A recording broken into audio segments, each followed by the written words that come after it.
Welcome to the Salmon Runs YouTube. Enjoy the video. You begin by harvesting kelp fast. Take a boat, ride to dense kelp patches, and break kelp stalks quickly.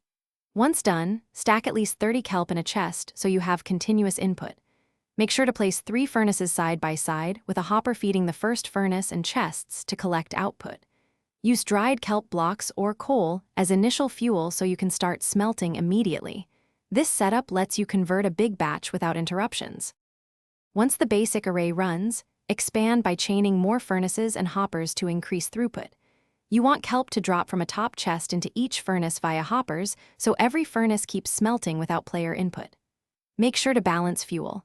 Dried kelp blocks are the most efficient because one block smelts many items, so you'll refill fuel chests less often. If throughput lags, add furnaces rather than rushing fuel. More ovens parallelize. To finish, pull dried kelp from the output chest and craft dried kelp blocks if you want compact fuel. If the system stalls, check hopper alignment first. A misaligned hopper or full intermediate chest is the most common issue. Make sure the fuel chest isn't empty. If it is, refill with dried kelp blocks or coal. If you still see backups, add another furnace and hopper line. These quick fixes get you back to steady, high-speed production. Thanks for watching.